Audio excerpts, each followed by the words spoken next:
Hey, how y'all doing, man? My name is Jared, your host, as always, man. Back with another episode of The It Factor, and today we have somebody special, as always. Go ahead and introduce yourself. Yeah, so my name is Dr. Shamaria Engram, and I just recently graduated with my Ph.D. from the University of South Florida this fall 2020. Yes, man. First off, congratulations on that big accomplishment, man. Thank you. That's amazing. That's amazing right there. So, first off, man, how was it attending Bethune-Cookman University, and what was the culture like? How was the campus life, things of that nature? Yeah, so I went to Bethune-Cookman for my undergrad, and there I majored in computer engineering. And attending an HBCU is like an experience like no other. I definitely had a great time there. I also played softball while I was there. And it's just like one big family. And I just love the smaller class sizes. My professors were always accessible as compared to, some other institutions. So I really enjoyed my time there. That's amazing, man. That's amazing. So, what made you want to major in computer engineering? So I was actually going to major in criminal justice because growing up, I always wanted to be a cop. But then, as I grew older, I wanted to be an FBI special agent. And one time I was coming out of a McDonald's or some fast food place, and I ran into an actual FBI agent. And I told him, my dreams of being, basically like him. And he was like, oh, okay, cool. Like, what are you going to major in when you go to college? So I was like, oh, of course, criminal justice. And he was like, no, don't do that. He was like, when you go to the academy, they'll teach you whatever you're going to learn in a criminal justice degree. He said, the agency looks for people who specialize in something like accounting or computer science or some sort of engineering. So I basically went back to the drawing board and just did my research, and I thought computer engineering sounds interesting. So I just ended up choosing computer engineering, and that's how it happened. So that's amazing, man. That's amazing. Glad he was able to talk to you before you went to school. Yeah, definitely. I always tell people sometimes people think mentoring doesn't have a big impact if you're not reaching a large audience. But I said, I just had that one interaction with that one person, and that changed the course of my life. So I tell people, it doesn't matter if you're mentoring one person or 100, you can always have an impact on someone. So. That's amazing, man. So what made you want to stay in Florida to pursue your PhD? Yeah, so actually all of the schools except for one that I applied to were in Florida. And the one that I applied to that was not in Florida was Princeton. And I didn't get into Princeton. I'm not ashamed to say it. Right. I think in the day and age of social media, so many people are caught up in sharing the successes, but I think it's okay to share the failures or whatever. But I guess it's not a failure because look at me now, I guess. But no. Right. It's stepping stone, man. Yeah, right. Stepping stone. And so basically every school that I applied to in Florida, I got into. So I chose USF because first off, I liked the research that my advisor was doing. I was interested in that. And when I went to USF, it just felt more like a family vibe. Because the diversity and inclusion director, he introduced me to other African Americans in the program that were doing their PhD also. Well, not in my program, but at USF. Right. And everyone just welcomed me. So I immediately felt, like I belonged there, and I would have a community when I went there. That's something that I didn't feel like I got when I visited the other universities in Florida that I applied to. And also my PhD program was fully funded. So of course, I chose there.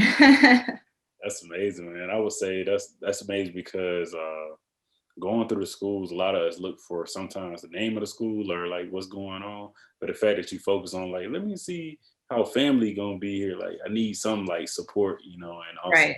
you like a professor and what he was researching. I feel like a lot of people should actually focus on that when trying to pursue degrees in general or trying to pursue a bigger, plan out. So.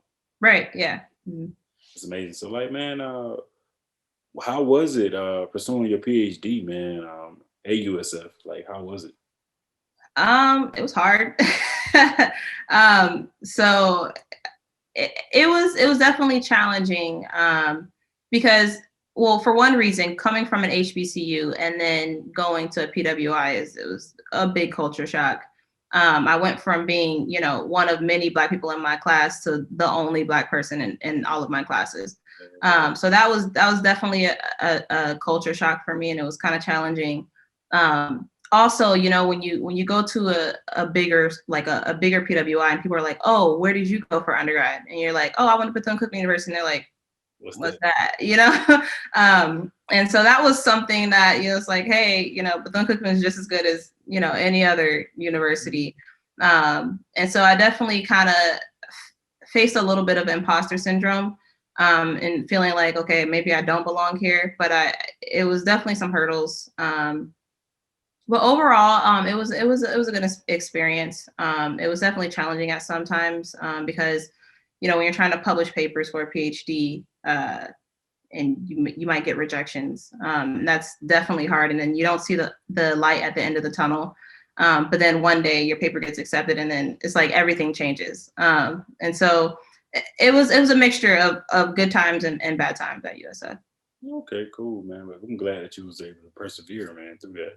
Yeah. Look at you now, man. That even leads into my next question, which is the biggest question, man. How does it feel, to be the first African American woman to finish that program at UCF, which is computer engineering and computer science, right? Yeah, so it's computer science and engineering. But yeah, it's so when I first found out that I would be the first African American woman to graduate from the program, I was a little bit shocked because I was like, it's 2020. But at the same time, I think it's definitely an honor, and something that I don't take lightly. I definitely want to make sure that, I'm not, the first and only one. So I definitely want to reach back and try to bring more people that look like me into the field. I'm with that. I respect that. So like, so what's your it factor, man? Why you do what you do? So I think I do what I do, because I want to get more people that look like me into this field. Like I said, going from an HBCU to PWI was definitely a culture shock, and it was uncomfortable being the only Black person in some of my classes. And I also didn't have any professors that, that looked like me. So I definitely want to try to reach back and bring more people that look like me into this field. Also, I have natural hair, and I know, like, you can't see, but I have tattoos. So it's just like, when young Black girls see that, they're like, oh, I can do that too. Like, I don't, like, just because you see all white men doesn't mean that you can't do that. Yeah, Yeah. I feel that same way as well. With me being a software engineer, and I got the tattoos, got the fro. Yeah. And like, granted, I'm working from home right now. It's like, hey, when I was in the office, I had people like Scrum Master ask me like, "Hey, man, how many tattoos you got?" Right. Like, hey, and we talked about it, and he was able to say, "Hey, it don't matter about your tattoos. I was just bringing it up just because, and also like I respect you because you do a great job at work, man." And Right. to hear that, it was like, cool, thank you, man. Like, Right. cool, so I'm actually thankful to have that on both sides for the males and the women. So that's amazing. Yeah, I'll let you know. definitely. Like when I go to conferences, and I attend a lot of conferences for minorities, so it's like Black and Hispanics students, and they're always telling me like how they don't feel like they belong in this field, and I'm like, it might not feel like it right now, but if we just keep pushing and keep trying to get more people into this field that look like us, then eventually, for the people who come after you, they'll feel comfortable. So maybe we have to sacrifice right now and feel the uncomfortable, but don't quit. Just keep going and keep trying to mentor and reach back and bring people with you. That's the right way to do it, man. So, like, what would you like to see change, in America as a whole for our people and in the STEM world in general? To see change. Um, I think I think one thing is just, again, reaching back, and like sometimes when people make it in life, they Mhm. kind of forget where they came from. And so I definitely want more people to sort of not forget and reach back and say, somebody helped you to get where no one made it on their own. And so, just don't forget that, and reach back, and help. bring someone else along. I So, respect that, man. Like yeah. you doing it today, even coming on the show, man, like reaching Yeah. back out to me, man. That meant a lot because I saw everything, saw the article, and then I followed you and I was like, hey, this is a great lady to have on my show because she's young, she's doing great in the computer science, computer engineering world. But on top of all of that, you have a PhD. Ain't many people can say that, man. No Yeah. matter what color they are, ain't many people can say I got a Right. PhD, Right. you know. So I really commend you for that, man. So like in that, do you have any questions for me?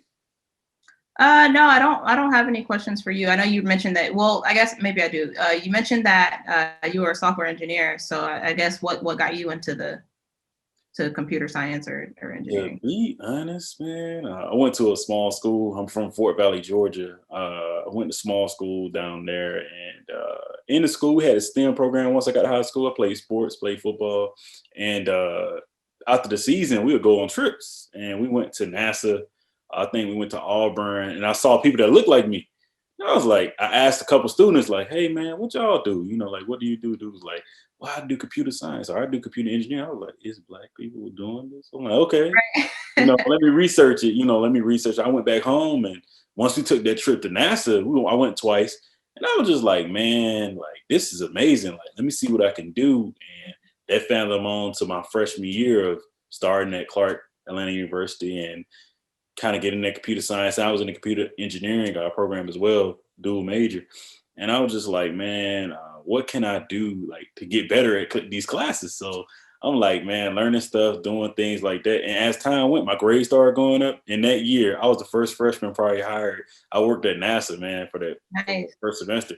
So it like blew my mind, and that kind of transpired to the day. Me working for GM and doing some of the projects I worked on and stuff like that. I'm just immersing in it to where now I'm in grad school trying to study to be a college professor. That's one of the places I want to go so I can give back more and kind of touch home because corporate America is cool, but it ain't like the main stop for me. So Right. that's my thing. Yeah, yeah, I definitely can relate to that. I think at some point I do want to go back to academia and become a professor. Because right now I'm working for MIT Lincoln Laboratory, and I like what I do. I like supporting the government. I feel like I'm my job has a purpose. But at the end of the day, like I said, my end goal is to bring more people that look like me into this field. So I think the best way to do that would be to go back and be a professor, particularly at an HBCU. I like to I definitely with you on be a professor at HBCU. So I'm with you on that one, so they can see it, man. Because I feel like even me being at Clark, I had a good few black, professors, but it was a good few that didn't look like me, and I was like, I didn't understand that because I was like, this is HBCU, like they all, but Mama said they all black, like what's going right. on? And it kind of made it challenged me, to not only learn what they were speaking, but go to their office hours, learn about what brought them to this HBCU. Like, was it the money or like was it like really students? And to be honest, a lot of them weren't making the money you think they were. So Right. it's like to see that they really, hey, this the research I'm in is gonna change life and to make students like you and keep Mhm. students like you wanting to come back, either to teach, go to corporate or anything, do research. So that's my main thing, even while I create the show, so I can get some experience and get some enlightenment from people like yourself to kind of know like I'm doing the right thing. And then on top of that, like just give back. Mhm. That's where I can. So I thank you for the day, man. That's pretty much it for the show. Yeah, definitely. No problem. Thank you for having me. All right. Well, I definitely look forward to reaching out to you, man, and staying in touch with you. You have a great rest of your weekend. Yeah, you too. All right. Bye. Bye bye.